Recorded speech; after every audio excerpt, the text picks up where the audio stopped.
I still remember the exact moment my world tilted sideways.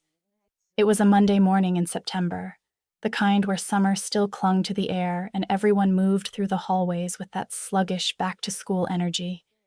I was at my locker, organizing textbooks for second period, when the principal's voice crackled through the PA system with an announcement that made absolutely no sense. Attention all students. Effective immediately, you have a new mandatory elective called Chapelish Studies. Everyone needs to report to your assigned room instead of second period. Check the list posted outside the main office for your classroom assignment. I stood there with my chemistry book halfway into my backpack, completely frozen. Mandatory elective? That was already a contradiction. And what the hell was Chapelish? I looked at the students around me, expecting to see confusion mirrored on their faces, but everyone just seemed mildly annoyed about the schedule disruption. Nobody was asking the question that was screaming in my head. What country speaks Chapelish? My friend Jake caught up with me near the stairwell, and I immediately asked him if he knew anything about this new class. He shrugged with that typical Jake indifference that used to be endearing, but was starting to feel like willful ignorance. No idea, man. Probably some new program the district approved over summer. You know how they're always adding random requirements. But this wasn't random. Random would have been another semester of health class or a financial literacy course. This was a language nobody had heard of, announced on a Monday morning like it was the most natural thing in the world. I checked my phone during the walk to my assigned classroom, trying to find any information about Chapelish online. Nothing. Not a Wikipedia entry, not a language learning app, not even an obscure Reddit thread. It was like the language existed in some pocket dimension that only our school had access to. The classroom I walked into looked exactly like every other language classroom in the building. Alphabet posters on the walls, conjugation charts, vocabulary lists. Except these symbols were nothing I'd ever seen before. They weren't Latin letters or Cyrillic or Arabic or any Asian writing system I recognized. They were completely unique, angular, and flowing at the same time, arranged in patterns that seemed almost familiar but fundamentally alien. A teacher I'd never seen before stood at the front of the room. She was youngish, maybe early 30s, with an intensity in her eyes that made me immediately uncomfortable. She didn't introduce herself. She didn't explain where she came from or what qualified her to teach this language. She just started writing symbols on the board with swift, confident strokes. "I'll be teaching you the most important language you'll ever learn," she said, her voice carrying that practiced authority teachers develop after years in the classroom. "This is the Chapelish alphabet. You'll need to memorize these 37 characters by tomorrow. We'll start with basic phonetics today, then move into grammatical structures by the end of the week." I raised my hand before I could stop myself. "What country speaks this language?" The teacher paused mid-stroke, the chalk hovering above the board. She turned to look at me with an expression I couldn't quite read. Not annoyed exactly. More like she'd been expecting this question and had prepared for it. "That's not important right now," she said carefully. "What matters is that you learn it. The cultural context will make more sense as you develop fluency." That should have been my first red flag. No language teacher in the history of education has ever said the cultural context isn't important. Languages exist because people exist. They develop in specific places with specific histories and specific needs. You can't separate a language from its speakers without fundamentally missing the point of communication itself. But I was 17 and sitting in a classroom full of students who seemed perfectly content to start copying down symbols without asking follow-up questions. So I shut my mouth and opened my notebook, writing down the strange angular letters while my brain screamed that something was fundamentally wrong with this entire situation. That night, I spent 3 hours trying to research Chapelish. I Googled every spelling variation I could think of. I checked language databases and linguistics forums. I even emailed 2 professors at nearby universities whose research focused on constructed languages and language acquisition. Nothing. The language didn't exist anywhere except in our school, introduced on a Monday morning without warning or explanation. I lay in bed that night staring at my ceiling, trying to make sense of what was happening. In the rational part of my brain, I knew there had to be a reasonable explanation. Maybe it was an experimental program testing new language learning methods. Maybe it was a constructed language like Esperanto, designed for some specific educational purpose. Maybe the administration would send out information packets to parents explaining the curriculum change. But the irrational part of my brain, the part that had kept me alive by recognizing when situations felt wrong, was screaming at me to pay attention. This wasn't normal. Normal was announcements at the end of the previous school year. Normal was parent information nights and opt-out forms. Normal was gradual implementation, not mandatory participation announced on a Monday morning with no prior communication. Within a week, something even stranger started happening. Kids were already stringing together basic sentences in Chapelish, not just memorizing vocabulary or practicing conjugations, but actually communicating with a fluency that shouldn't have been possible after 5 days of instruction. I'd taken 3 years of Spanish and could barely order food in a restaurant, but these students were having conversations in a completely invented language after less than a week of classes. Jake was one of them. I found him in the cafeteria on Friday, talking with 2 other students from our Chapelish class, and I realized with a jolt that they were speaking entirely in this new language. The words flowed naturally, without the halting pronunciation and grammatical confusion that typically marks early language learning. They weren't translating from English in their heads. They were thinking in Chapelish. "Doesn't this freak you out?" I asked him after the other students left. "We've been learning this language for less than a week, and you're already fluent. That's not how language acquisition works." Jake looked at me like I was being deliberately difficult. "Why would it freak me out? The grammar is really intuitive. It's actually easier than Spanish, and I'm getting an A. Maybe you're just overthinking it because you want there to be a problem." That stung, because part of me wondered if he was right. Maybe I was creating drama where none existed. Maybe the language really was designed to be easy to learn, and I was resisting it because I didn't like being told what to do. Maybe my questions about its origin were just my way of being contrarian and difficult. But then I noticed the signs appearing in the hallways. Vocabulary posters in Chapelish, motivational quotes translated into those angular symbols, bathroom signs with Chapelish translations underneath the English. The language was spreading through the school like some kind of benign infection, growing beyond the bounds of second period and infiltrating every corner of our daily experience. Teachers in other classes started using Chapelish phrases. "Excellent work" became some string of syllables I couldn't quite reproduce. "Please turn to page 47" came with a Chapelish translation that students seemed to understand instinctively. The language was becoming normalized at a speed that defied everything I understood about institutional change. I kept asking questions. I asked the Chapelish teacher where the language came from. She smiled and told me to focus on fluency. I asked the principal about the curriculum approval process. He called it an innovative pilot program and changed the subject. I asked my parents if they'd received any information about this new mandatory class. They hadn't, but they assumed the school knew what it was doing. Every attempt to get answers hit a wall of deflection and reassurance.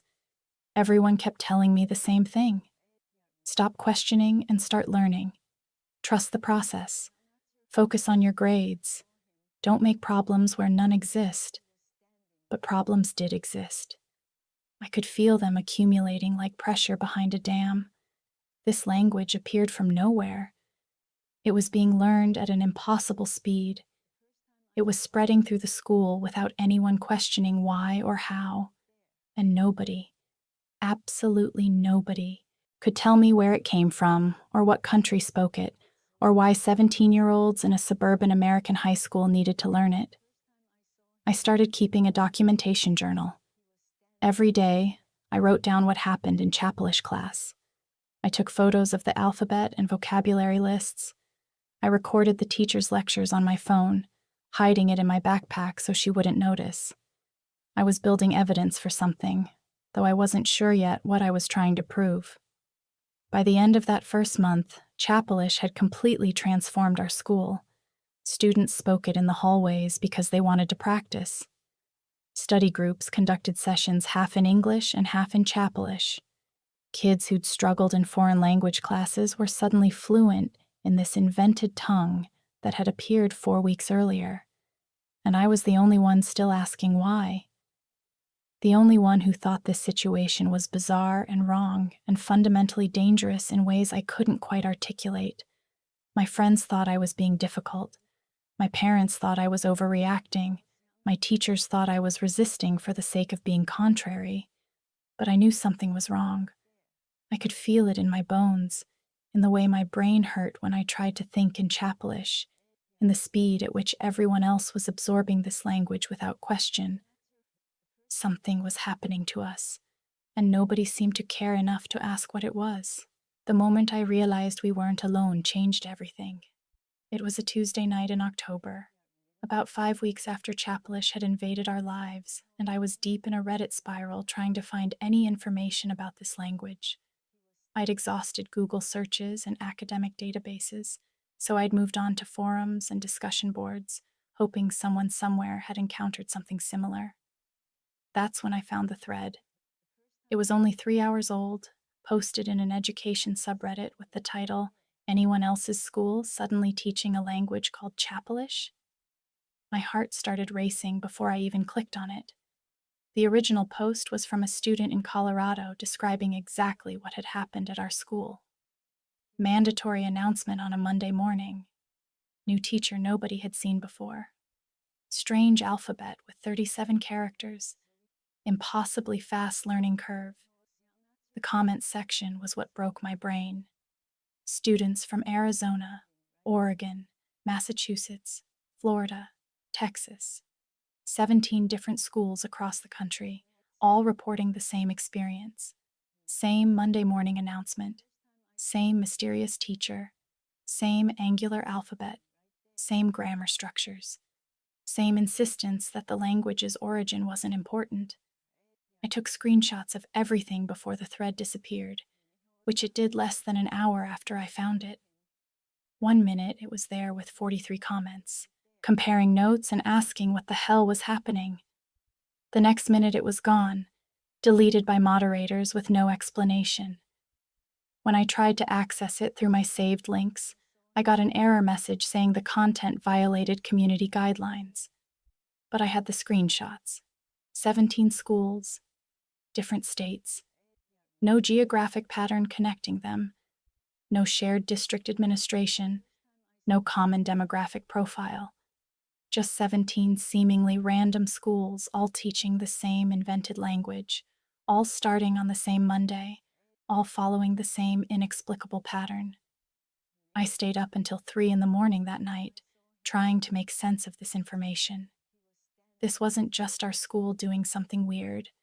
This was coordinated, planned, executed simultaneously across thousands of miles with precision that suggested serious resources and organization. Somebody, somewhere, had decided that students in 17 specific schools needed to learn Chapelish. And whoever that somebody was, they had enough power to implement a mandatory curriculum change without triggering any apparent oversight or resistance. The next day in class, I waited until everyone else had left before approaching the teacher. My heart was pounding and my hands were shaking, but I forced myself to speak calmly. "I know about the other schools," I said. 17 of them, all teaching Chapelish, all starting the same Monday we did. Why these specific schools? Who selected us? The teacher's face went very still. For just a moment, I saw something flash in her eyes. Not anger, exactly. More like fear, mixed with resignation. She glanced at the classroom door, then back at me. "You were selected," she said carefully, "based on specific criteria." "What criteria? Selected by who?" "That's not important right now. What's important is that you focus on your studies. You're falling behind, and your resistance is only hurting you." "I'm falling behind because nobody will answer my questions. Where did this language come from? Why are we learning it? What's the actual purpose of this program?" She started erasing the board, her movements sharp and agitated. "All languages are made up," she said without looking at me. "They're all constructed by humans to serve specific purposes. Chapelish is no different. But they have origins, they have histories, they develop over time in specific communities with specific needs. This just appeared one Monday morning, fully formed with no explanation." The teacher stopped erasing and turned to face me. She looked exhausted, like she'd been having this conversation in her head for weeks. "Some things," she said quietly, "are meant to be learned, not understood.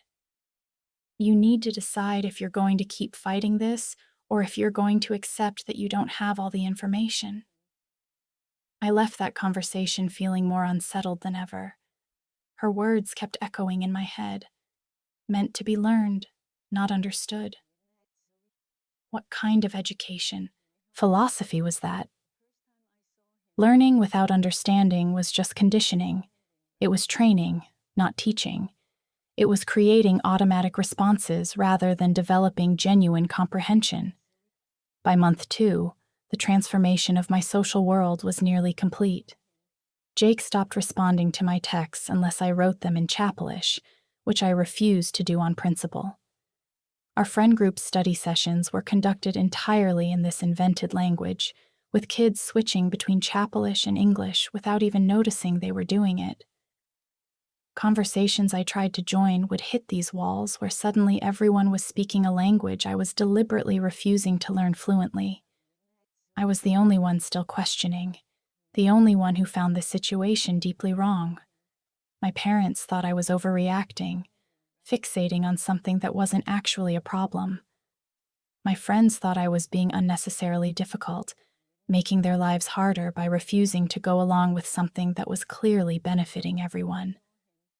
My teachers saw me as resistant and contrary, a student who would rather complain than succeed. The isolation was crushing.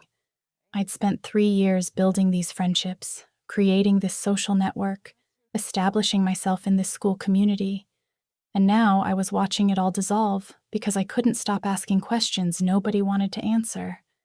Every lunch period was awkward. Every group chat felt strained. Every interaction reminded me that I was on the outside of something everyone else had embraced. The worst part was that I could feel myself getting fluent despite my resistance. The language was working its way into my brain whether I wanted it or not. Sometimes I'd catch myself thinking in Chapelish, these strange angular concepts forming in my head before I could translate them back to English. It felt like pushing through fog, like my consciousness was being slowly overwritten by patterns I hadn't consciously chosen to accept. Then came the day everything escalated. The teacher brought in a new textbook with symbols I'd never seen before. They weren't the basic 37-character alphabet we'd been learning. These were something else entirely. Ancient-looking, complex, and they hurt to look at for too long, like staring at an optical illusion that made your eyes water and your head pound. "This is advanced Chapelish," the teacher announced, distributing the textbooks to students who demonstrated sufficient fluency. "For those of you ready to progress to the next level, this is where the real learning begins." I watched as my classmates opened these books and started taking notes, their pens moving across the page in these flowing, incomprehensible patterns. They were writing in symbols that seemed to shift when I tried to focus on them, characters that looked different depending on the angle and my level of attention. and everyone else was following along perfectly, like these impossible symbols made perfect sense. Progress to what? I asked, my voice cutting through the scratch of pens on paper. You keep talking about progression and understanding, but you never explain what we're actually progressing toward. What is the purpose of learning advanced Chapelish? The teacher looked at me with an expression I couldn't read, not annoyance, not pity, something closer to sympathy mixed with warning. You have to be ready first, she said. You have to stop resisting. Once you fully commit to learning, you'll understand why this matters. But you can't force understanding. It has to unfold naturally. The class continued in advanced Chapelish, and I couldn't understand a single word. Everyone else was taking notes, participating in discussions, responding to prompts with these complex symbolic responses that I couldn't even begin to parse. They were leaving me behind, not because I lacked the ability to learn, but because I kept demanding answers instead of blindly accepting what was being taught. After class, I watched Jake and 3 other students having a conversation in the hallway. They were writing notes to each other in those advanced symbols, laughing at jokes I couldn't understand, existing in this linguistic space I couldn't access. And I realized I had reached a breaking point. I could either keep demanding answers and be completely left out of every social interaction, or I could give in. Stop asking questions. Learn the language. Accept that some things aren't meant to be understood. For about 5 seconds, I seriously considered it. The isolation was killing me. My grades were suffering. My friendships were dying. And part of me genuinely wondered if I was wrong, if I was creating problems where none existed, if I was being stubborn and difficult for no good reason. But then I remembered that deleted Reddit thread. 17 schools, coordinated implementation, no explanation. And I knew that giving in meant accepting something fundamentally wrong. It meant choosing comfort over truth. It meant becoming complicit in whatever this actually was. I went home that night with my head pounding like someone had been hammering nails into my skull. The advanced Chapelish symbols were burned into my vision even when I closed my eyes, these shifting shapes that seemed to exist in the space between seeing and understanding. I grabbed my documentation journal and started writing, describing everything that had happened in that class, the way the symbols hurt to look at, the speed at which everyone else was progressing, the increasing isolation I felt from refusing to simply accept what was being taught. I wrote about the cognitive changes I was noticing, the way thoughts would sometimes form in Chapelish before I could translate them to English, the strange clarity that came when I stopped resisting the grammar patterns, like my brain was being rewired to process information differently, the headaches that hit whenever I tried to think in both languages, simultaneously, like there was some kind of cognitive conflict happening inside my skull. If something was affecting me differently than other students, I needed a record. I needed documentation of when these symptoms started and how they progressed. Because I was becoming increasingly certain that Chapelish wasn't just a language, it was something else, something designed to change how we think, not just what we communicate.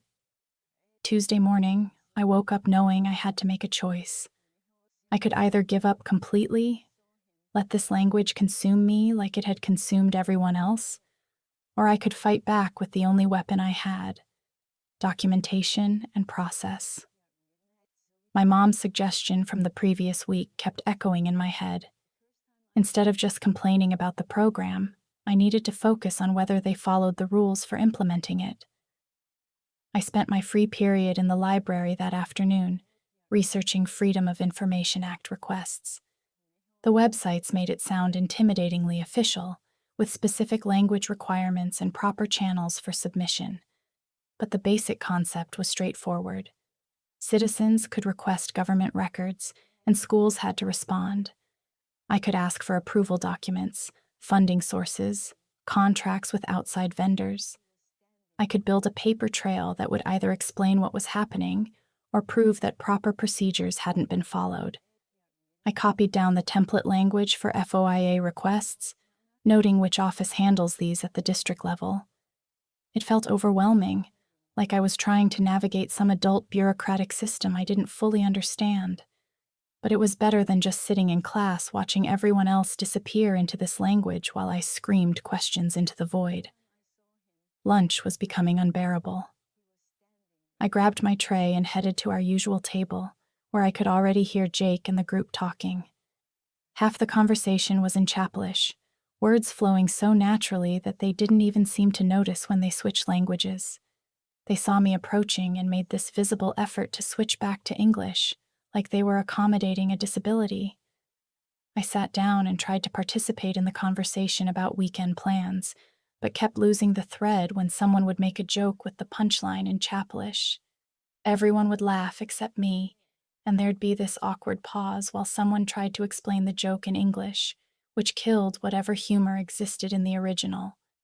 By the end of lunch, I felt like my presence was this annoying burden, forcing everyone to work harder just to include me. That afternoon, I started what I called my symptom journal. I documented the headaches that had started with advanced Chapelish, rating them on a scale of 1 to 10.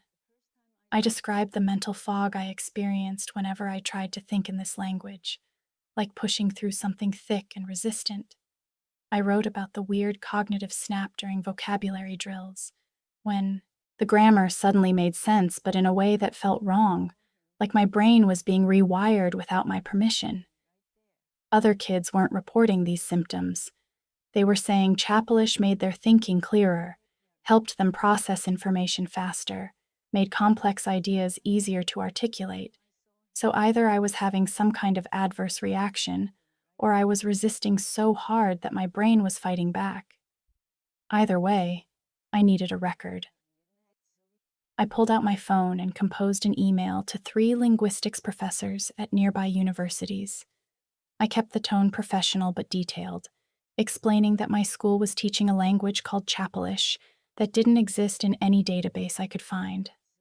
I attached photos of the 37-character alphabet and examples of the grammar structure, asking if they recognized any patterns or could identify what language family it belonged to. I mentioned the 17 schools teaching this simultaneously, all starting on the same Monday, with no explanation of its origins.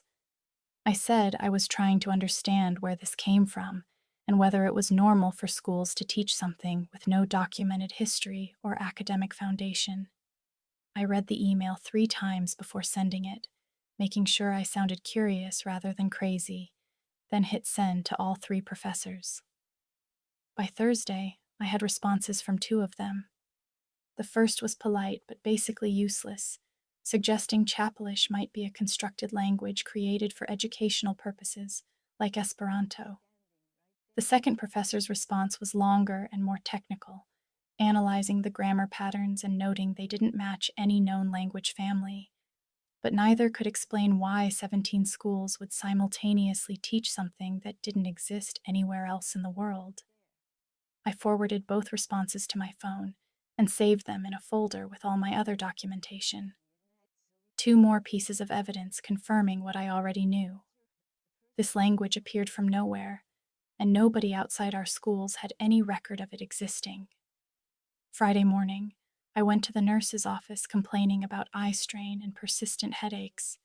The nurse ran through standard questions about screen time, sleep, hydration.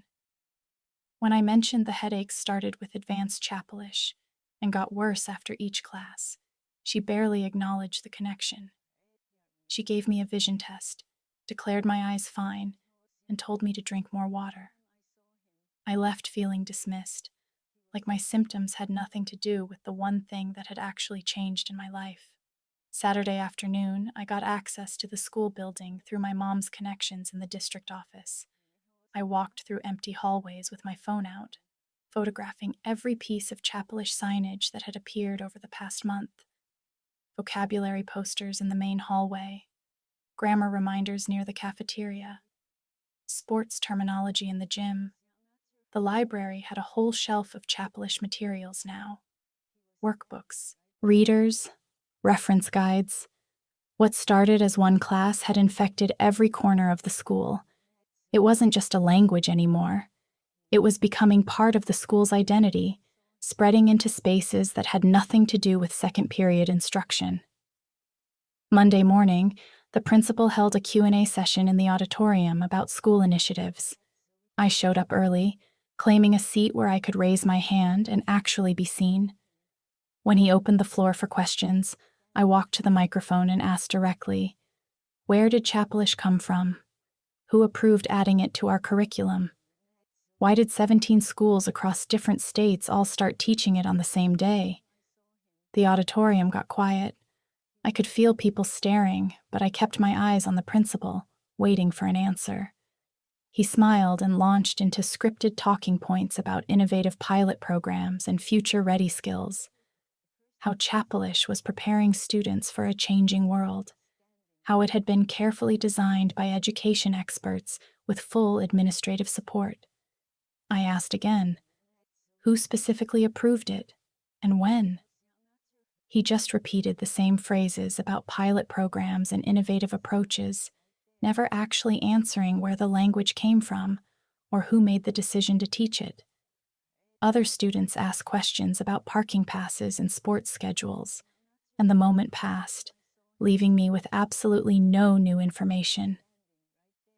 That afternoon, I texted Jake asking if we could hang out like we used to.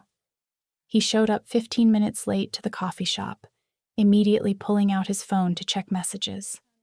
He was in 3 different group chats planning Chapelish study sessions, his attention divided between our conversation and whatever was happening on his screen. When I brought up my concerns about the program, he sighed and said I was making everything harder by fighting instead of just learning.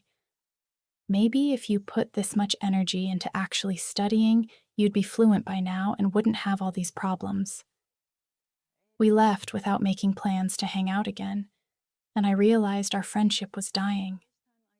Not because of some big dramatic fight, but because I couldn't stop asking questions that made him uncomfortable. Tuesday evening, my mom dragged me to a PTA meeting where the administration was presenting updates about Chapelish. The principal and 2 teachers stood at the front with a slideshow about future-proof skills and college admissions advantages. Parents asked practical questions about workload and grading and tutoring options, but nobody challenged the basic premise. Nobody asked where the language came from or who approved adding it to the curriculum or why their kids were learning something that couldn't be used anywhere outside these 17 specific classrooms. The administration answered every practical concern with detailed explanations while completely avoiding the fundamental weirdness of the entire situation. I watched my mom's face during that presentation, seeing her growing unease as she realized how thoroughly the parents had been managed. They were being given just enough information to feel informed without actually understanding what their children were participating in. Wednesday in class, I looked at the sample assessment questions posted for next week's test. Every question was a controlled response prompt. Fill in the blank. Choose the correct grammatical structure from 3 possibilities. No open-ended questions. No writing prompts asking us to express original thoughts. No listening comprehension requiring us to interpret meaning from context. Just pattern recognition and memorized responses. We weren't learning to communicate. We were being trained to produce specific predetermined responses using exact grammatical structures, like we were being programmed rather than educated. Thursday after class, I stayed behind for office hours. "Why do you keep telling me to stop resisting instead of answering my questions?" I asked. "Where did this language come from? What are we really learning it for?" The teacher looked exhausted, rubbing her temples like she had a headache. "You need to focus on fluency. Your grades are suffering. You're spending all your energy fighting instead of learning, and at this rate you're going to fail, even though you clearly have the ability to succeed." "But I can't discuss those details. You need to trust that the administration knows what they're doing." Her hands shook as she gathered papers from her desk. She wouldn't make eye contact. and I realized she was as trapped in this as I was, following orders she didn't fully understand or agree with. That weekend, I forced myself to do the Chapelish drills from the workbook. 2 hours on Saturday afternoon, working through vocabulary exercises and grammar patterns. About an hour in, something weird happened. The grammar suddenly clicked in a way that felt completely wrong. My brain just accepted these patterns without questioning them anymore. The symbols and structures making sense in a way that felt too easy, too fast. I could form sentences without thinking about the rules. The language flowing naturally, even though I'd been struggling with it for weeks. The ease of it scared me more than the difficulty ever did, because it felt like something was rewiring my brain, making me think in ways that weren't natural, but felt effortless once they took hold. I stopped the drills and sat there staring at the workbook, trying to figure out what had just happened inside my head. This wasn't normal language acquisition. This was something else. Monday morning before school, I spent an hour digging through district policy documents on the school website. I was searching for anything related to the Chapelish program, any record of the approval process. What I found was revealing in its absence. Every other curriculum change from the past 5 years had detailed documentation. Parental, notification procedures, consent forms, board approval with public comment periods, opt-out options clearly listed. But there was nothing about Chapelish. No record of the standard protocols being followed, no consent forms, no board meeting minutes discussing the program. Just this glaring gap in the documentation where proper procedures should have been, but weren't. Like someone had deliberately bypassed all the normal channels designed to protect students and parents from experimental programs being imposed without permission. That evening, I created an anonymous account and posted in a local parent Facebook group.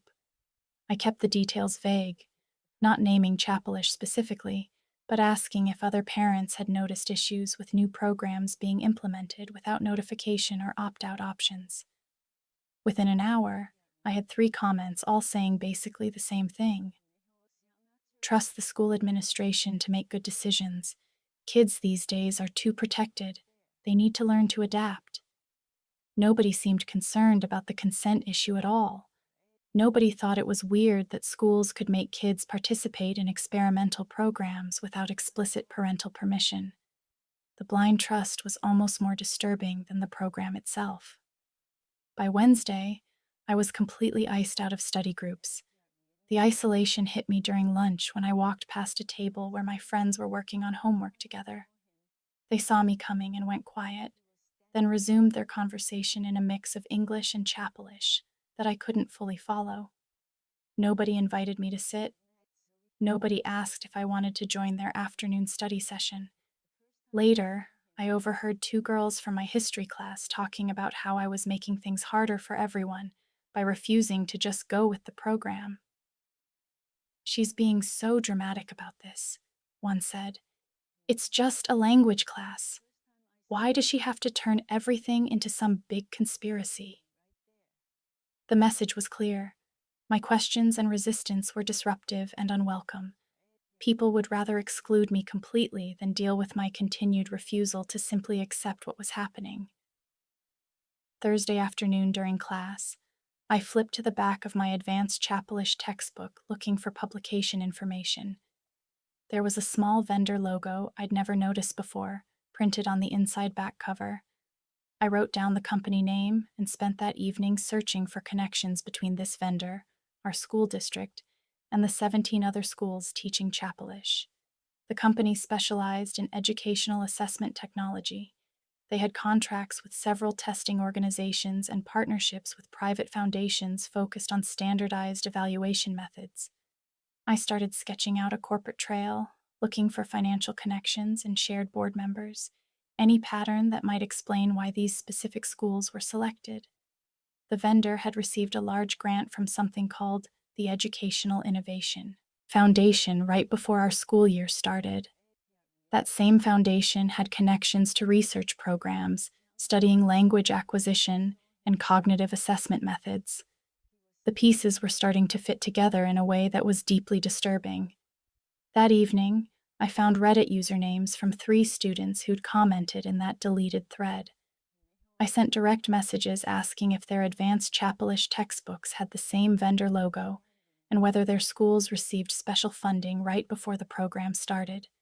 2 responded within an hour, both confirming identical logos and grants from the Educational Innovation Foundation just weeks before Chapelish launched. The pattern was undeniable. 17 schools didn't randomly decide to teach the same invented language on the same Monday. This was coordinated, funded, and deliberately implemented by an organization with serious resources and specific goals. Friday morning, I showed up at the guidance office asking to talk with Mr. Thompson about my grades and stress levels. He listened while I explained how my GPA was dropping because I couldn't focus in Chapelish class, how all my friends had stopped including me in study groups. He nodded sympathetically, then leaned forward with what I'm sure he thought was helpful advice. You need to stop fighting battles you can't win and focus on your actual schoolwork. The program was approved by people with way more information than you have access to. You're creating your own problems by refusing to go along with something that's clearly helping other students succeed. He suggested I use my energy on homework instead of activism, reminding me that colleges wouldn't care about my concerns if my transcript showed failing grades. I walked out feeling worse than when I went in, because even the counselor, whose job was supposed to be helping students, was telling me to shut up and accept what was happening. That evening, my mom found me in my room staring at my laptop screen full of notes and research. She sat on my bed with this careful expression and said we needed to write a formal letter to the school board, something professional that adults would take seriously instead of dismissing as teenage drama. We spent Saturday afternoon at the kitchen table working on it together, organizing my scattered concerns into clear paragraphs, asking about parental consent procedures, transparency requirements, and whether the board even knew about the foundation funding. Sunday morning, I posted in that parent Facebook group again with a more measured tone, asking if anyone else wanted more information about the pilot program. This time, I got a response from someone named Sarah Mitchell, who said she was a reporter covering local education issues. She sent me a private message saying my concerns sounded worth investigating and asked if I'd be willing to talk about what I'd observed. Monday afternoon, I called Sarah from my room with my door closed. We talked for almost an hour about everything I'd documented over the past months. She asked detailed questions about the timeline, the vendor information, the other schools, taking notes the whole time. Then she explained how FOIA requests actually worked, walking me through the specific wording I needed to use to request approval records, funding documents, and contracts with private companies. Tuesday morning before school, I filled out the FOIA request forms online, using the exact language Sarah had helped me craft. I hit submit on both the district request and the state education department request, then sat back feeling this weird mix of official and powerless. Now I had to wait 30 days for responses, which felt impossible when I wanted answers immediately. 2 weeks later, an email appeared from the district's records department with a PDF attachment. 20 pages of documents, but most covered in thick black redaction bars blocking out whole paragraphs and sections. What I could read mentioned a private foundation providing grant funding and multiple references to non-disclosure agreements restricting what information could be shared publicly. The response included a cover letter explaining that certain details were protected by contractual obligations and couldn't be released under FOIA exemptions. I forwarded everything to Sarah within minutes. She called that evening, and we went through the documents together line by line, with her explaining the legal language and helping me understand what the unredacted portions actually meant. She'd already started researching the foundation name that appeared in a few places, discovering it specialized in educational technology and standardized testing, not language instruction or cultural programs. Sarah found research papers the foundation had published about creating bias-free testing environments by using completely neutral vocabulary that eliminated cultural advantages. And suddenly, the whole Chapelish program started making sense in a completely different way than I'd been thinking about it. I sat at my desk that night reading through the foundation's materials, and the pieces clicked together in my head. This wasn't about teaching us a language for communication. The program was creating a standardized testing tool that worked by forcing everyone to think within the same tight grammatical rules and limited vocabulary, so nobody had cultural or linguistic advantages over anyone else. The clarity everyone kept talking about wasn't some magical property of Chapelish.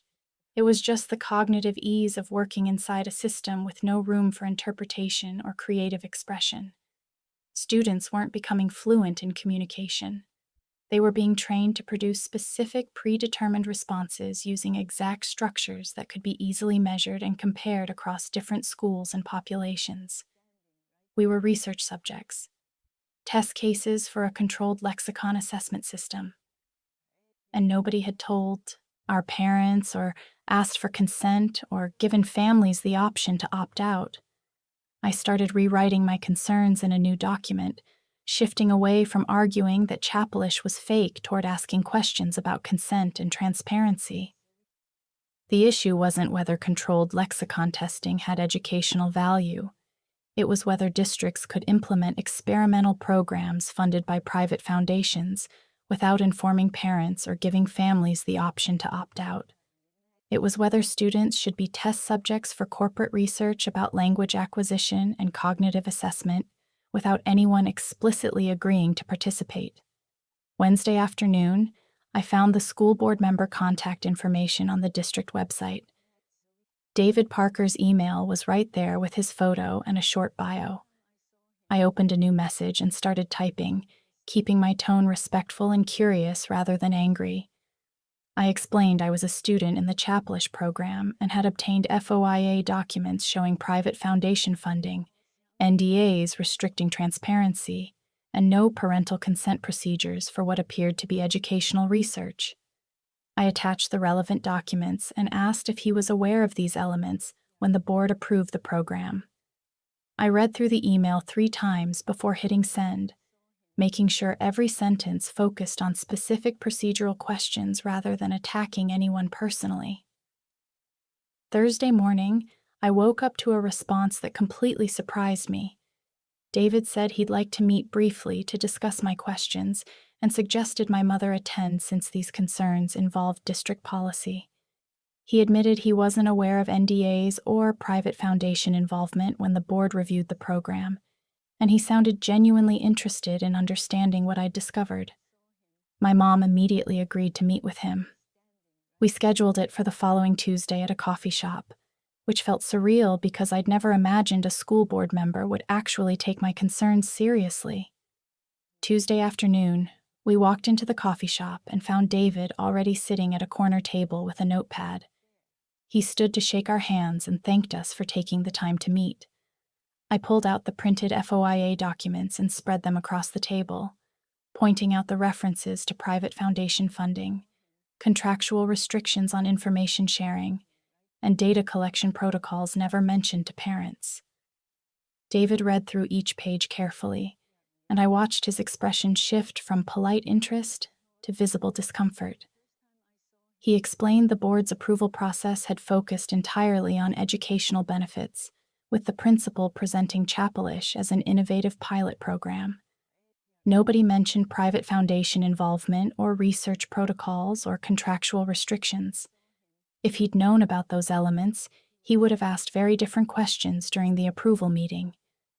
He closed the folder and said he was going to request that Chapelish be added as an agenda item for the next board meeting so these questions could be addressed publicly. The board approved the program based on limited information, and if there were transparency issues or consent gaps, those needed to be corrected regardless of how well the program worked educationally. Walking back to the car, my mother squeezed my shoulder and said she was proud of how I'd handled the meeting, staying focused on facts and procedures rather than getting emotional or defensive. Thursday after school, the Chapelish teacher caught me in the hallway and asked quietly if we could talk. We stepped into an empty classroom, and she closed the door, then asked why I was trying to undermine the program when it was helping so many students learn faster and think more clearly.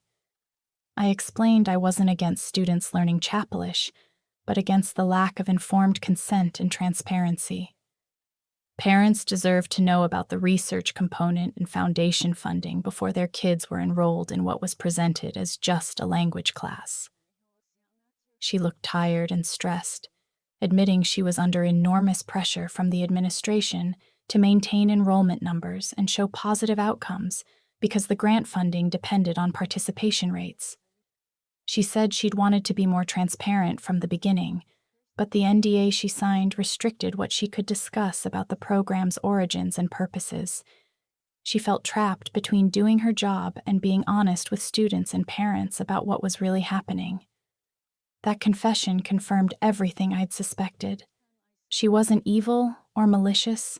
She was just a teacher trying to keep her job, caught in a system that prioritized research outcomes over student welfare and educational ethics. The following Monday, the principal called me to his office during lunch. I knew before I even sat down that this wasn't going to be friendly. He started by saying he'd heard I was spreading misinformation that could damage the school's reputation and put important educational opportunities at risk. I tried to explain about the FOIA documents and the meeting with David, but he cut me off.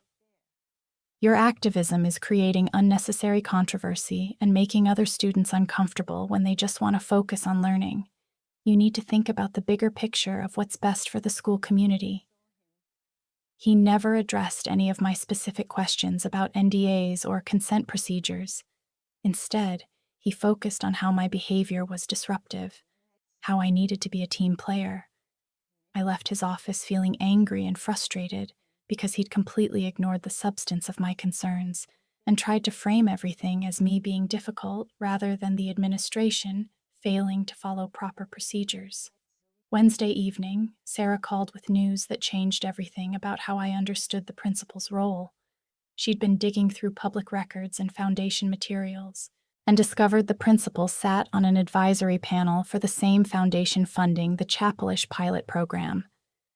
This was a significant conflict of interest that was never disclosed to the board or parents, and it explained why he'd been so defensive about transparency questions.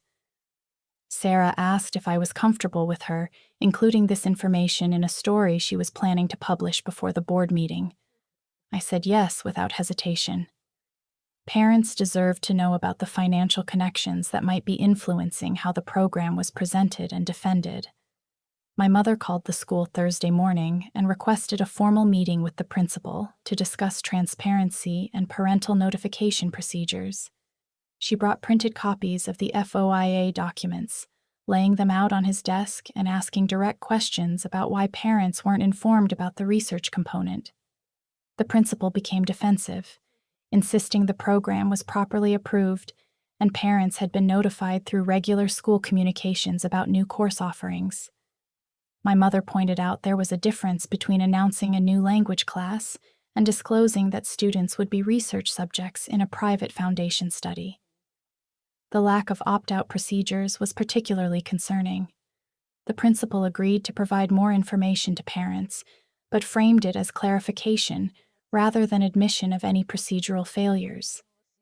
My mother left the meeting feeling like he was more worried about protecting the school's reputation than addressing legitimate consent issues.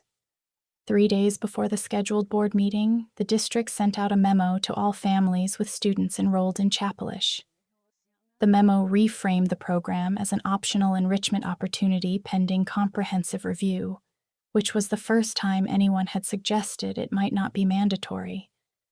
The language was carefully worded to sound like this was always the plan, describing the program as a pilot initiative that families could choose to continue or discontinue based on their individual preferences. My mother read the memo twice and said the sudden shift suggested the administration was worried about public scrutiny at the upcoming board meeting. I saved a copy because it contradicted everything we'd been told for months about Chapelish being a required part of the curriculum. The social split happened fast. Within days of the memo going out, you could see clear lines forming in the hallways between kids who thought I was making a big deal out of nothing and kids who started questioning whether this whole thing was actually okay. People stopped sitting together at lunch based on which side they were on. Group chats divided into pro-Chapelish channels and questioning channels. I never wanted to be the face of anything, but suddenly everyone knew I was the one who filed the FOIA requests and talked to the reporter and got my mom involved. Conversations would stop when I walked, past groups in the hallway. I could feel people watching me, judging whether I was brave or just causing problems for no reason. Tuesday night, I started drafting a petition. I realized attacking the program itself wasn't going to work because too many people liked it and were doing well. But consent and transparency were different. Those were principles that should matter to everyone regardless of how they felt about Chapelish. The petition didn't say Chapelish was bad or demand it be shut down. It asked for 3 things: complete information about funding sources and research purposes, voluntary participation with no academic penalties for opting out, and proper consent procedures going forward for any similar programs. I printed 20 copies in the library Wednesday morning and started approaching people I thought might sign.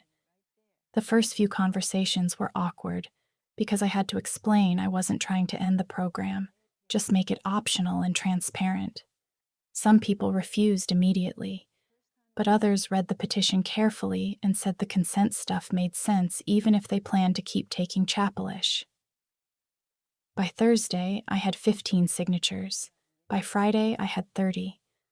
Over the next week, I kept collecting signatures during lunch, before school, between classes. I approached kids I barely knew, explaining the petition in the same careful way each time. Some signed because they agreed with my concerns. Others signed because they believed in procedural fairness, even though they loved Chapelish and thought I was overreacting. A few teachers signed too, quietly when I caught them alone in their classrooms. They didn't want to be public about it, but they agreed students and parents deserved complete information before being enrolled in experimental programs. The petition grew to 50 signatures, then 70, then 90. By the end of the week, I had 112 signatures, which felt significant even though it was only a fraction of the students enrolled in Chapelish. Monday morning, the administration sent out a new memo to all students. It didn't mention my petition by name, but the timing and content made it obvious what they were responding to. The memo reminded everyone that district policy prohibited certain types of organizing during school hours that could disrupt the learning environment. It said, students who wanted to advocate for policy changes should work through proper channels, like student government or parent committees. The memo warned that continued disruptions could result in disciplinary action. The message was clear. Stop collecting signatures or face consequences. The hallways felt tense after that memo went out. People who had been considering signing my petition backed off, afraid of getting in trouble. Kids who had already signed started asking if they could remove their names. I told them the petition was voluntary and they could withdraw if they wanted, but I wasn't stopping.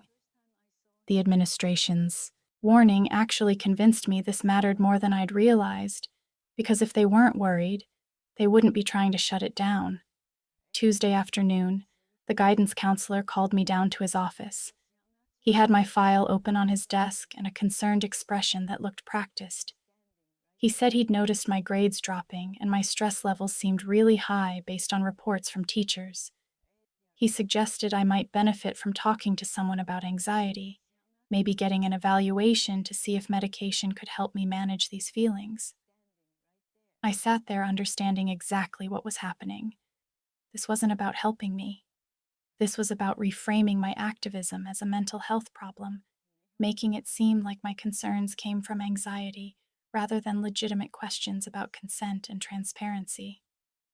I told him my stress was a normal response to watching an experimental program get rolled out without proper oversight.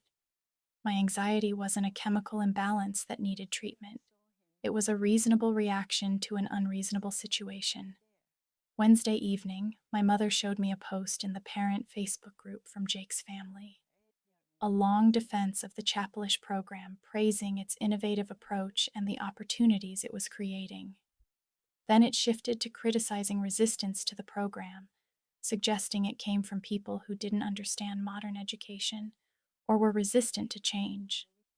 The post never mentioned me by name, but the comments section filled up with pointed remarks about students who create drama instead of focusing on learning. I read through them feeling more alone than I had since this whole thing started. These were parents I'd known my whole life, now calling me dramatic and difficult without using my name. Thursday afternoon, Sarah called with an update. Her investigation was ready to publish, scheduled to go live 3 days before the board meeting, but she needed an on-the-record parent source to make the story credible, someone willing to be quoted by name about the consent concerns and lack of transparency. I asked my mother that evening, explaining what Sarah needed. She sat quietly thinking about it for a long time, understanding that being quoted by name would make our family visible in this controversy. But she said transparency was important enough to take that risk. If she was asking the school to be transparent, she needed to be transparent too. Friday afternoon, the school board posted the agenda for their next meeting. I refreshed the page obsessively until the PDF finally loaded. There it was, listed under New Business, Chapelish Program Review, and Community Input. The listing said the item would be addressed in open session, which meant community members could attend and speak during public comment. Seeing it there in official board meeting language made everything feel suddenly real. My months of documentation and questions were finally being taken seriously enough to warrant discussion at a public meeting. That night, I got an email from the Chapelish teacher that surprised me. She said she wanted to apologize for her tone in our previous conversations and for not being more helpful when I asked questions. She explained she'd been following a tight script dictated by her contract and the NDAs she signed. She wanted to answer my questions from the beginning, but was legally restricted from discussing the Foundation's research goals or the data being collected on student language acquisition patterns. The email felt like a confession, an admission that my instincts had been right all along. She was just a teacher trying to keep her job, caught between contractual obligations and students who deserved honest answers. I stayed up late Sunday night preparing what I'd say at the board meeting. My mother helped me organize everything into a clear timeline. When Chapelish started, when I discovered the other schools, when I filed the FOIA requests, when I learned about the NDAs and foundation funding. We arranged the documents in order, highlighting the key points about consent procedures and transparency failures. I practiced presenting the evidence calmly, keeping my voice steady and factual. My mother reminded me to focus on procedural questions rather than attacking individuals, to frame everything around the principle that students and parents deserve informed consent before participating in experimental programs. The board meeting room was already filling up when we walked through the doors at 6:30, parents claiming seats in the rows of folding chairs, students clustered near the back wall, teachers sitting together on the left side. I spotted the local news camera setting up in the rear corner. Sarah was in the press section, her laptop open and phone recording audio. My heart was pounding so hard I could feel it in my throat as I walked to the sign-up sheet for public comment and wrote my name in the third slot. My hands were shaking enough that my signature looked messy and uneven. At 7 o'clock exactly, the board president called the meeting to order. They went through standard procedural stuff about approving minutes and reviewing the agenda.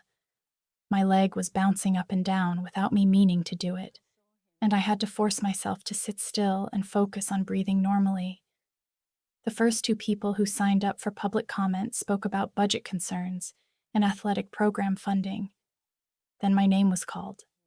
I stood up, my folder of documents clutched against my chest, and walked to the microphone stand in front of the board table. I opened the folder and pulled out my timeline sheet, setting it where the board members could see it. Then I started talking in a voice that sounded steadier than I felt. I explained how Chapelish appeared at our school on a Monday morning with no prior announcement or parental notification, how I discovered through online research that 16 other schools started teaching the identical language on the same day, how my attempts to find information about its origin led nowhere until I filed Freedom of Information Act requests with the district. I held up the FOIA responses showing the redacted references to private foundation funding and the multiple mentions of non-disclosure agreements that prevented school officials from discussing the program's research purposes. I explained that students were learning this language with unusual speed and reporting cognitive changes, that the program expanded from a single class to signage throughout the building. That participation became effectively mandatory, with no opt-out procedures or parental consent forms. I presented the petition with over 100 signatures from students and parents asking for transparency about funding sources, data collection protocols, and the research purposes behind the program.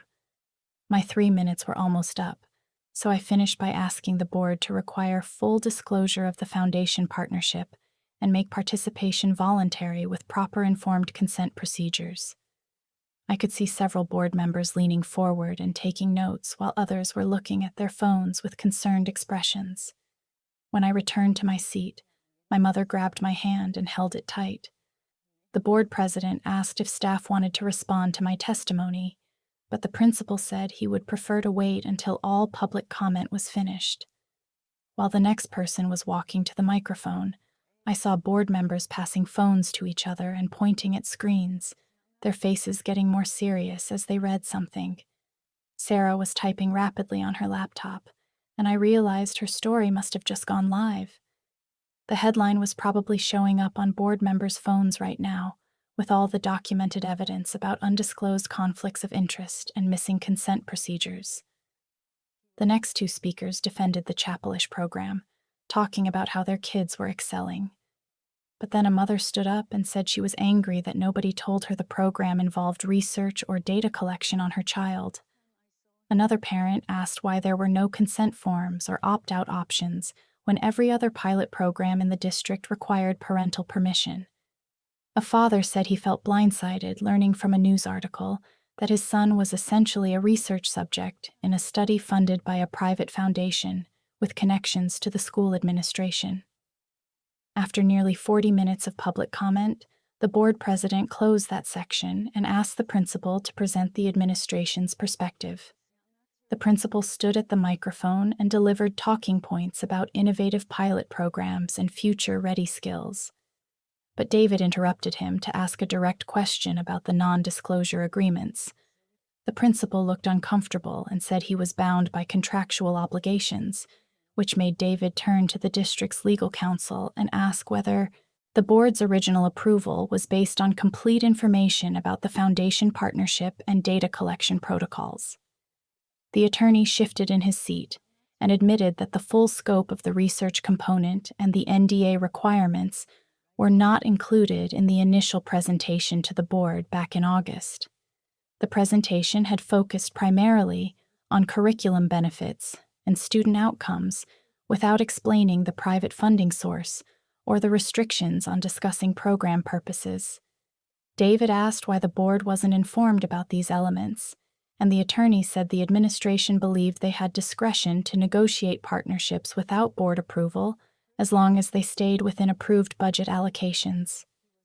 Another board member asked about the conflict of interest since the principal sits on an advisory panel for the foundation funding the program, and the attorney acknowledged that connection should have been disclosed before the board voted on approval. The room got very quiet as board members processed this information and looked at each other with expressions that suggested they were realizing they had approved something without understanding what they were actually approving. The discussion continued for another hour, with board members asking detailed questions about the foundation's research goals, the data being collected, and why standard consent procedures weren't followed. The principal finally proposed a temporary pause on the mandatory requirement while a review committee examines the program's implementation, consent procedures, and data protocols. The board president asked for a motion to convert the pilot program from mandatory to opt-in status pending the review committee's recommendations. David made the motion, and another board member seconded it immediately. When the vote was called, all 5 board members raised their hands in favor. The motion passed unanimously. I felt this huge wave of relief wash over me, mixed with exhaustion that made my whole body feel heavy and tired. My mother hugged me right there in our seats and whispered that she was proud of how I handled the pressure and stayed focused on principles rather than attacking people personally. 3 days later, I got an email from the district asking if I would join a review committee to help redesign the Chapelish program as a voluntary elective. The committee would include 2 other students, 3 parents, 2 teachers, and David as the board representative. Our job was to make sure the new version had real consent procedures and clear information about what students were signing up for. The first review committee meeting happened on Tuesday, and I walked into the conference room feeling nervous about whether adults would actually listen to student perspectives. But David started the meeting by saying the whole point was to make sure future programs included real student input from the beginning. We spent 2 hours drafting consent form, language and communication protocols that would apply to all future pilot programs. The whole process felt meaningful and collaborative instead of adults just telling us what they already decided. My friendship with Jake started slowly getting better as the divisions around Chapelish faded and people stopped treating it like you had to pick a side. We started eating lunch together again on Thursday, just the 2 of us at first, talking about normal stuff like video games and weekend plans instead of constantly arguing about the program. 3 months after the board meeting, the district formally adopted new policies requiring parental consent and transparent disclosure for all partnerships with private foundations or vendors that involved student data collection. The policies included mandatory 30-day review periods before programs could start, clear opt-out procedures that didn't penalize students academically, and quarterly reports to the board about ongoing research programs. I sleep better now, knowing I asked the right questions, even when it was socially hard and emotionally draining. My relationship with my mother got stronger because we worked together on something that mattered to both of us. My boundaries with friends are clearer because I know I can disagree with people without losing them completely. And I understand that speaking up for transparency isn't about being difficult. It's about protecting everyone's right to make informed choices about their education and their data. Sometimes the hardest thing to do is ask questions when everyone else has stopped asking. But those questions matter. They protect us. They keep institutions honest. They remind people in power that they serve us, not the other way around. That's what I learned from Chapelish. Not the language itself, but the importance of consent, transparency, and having the courage to stand alone when standing alone is the right thing to do.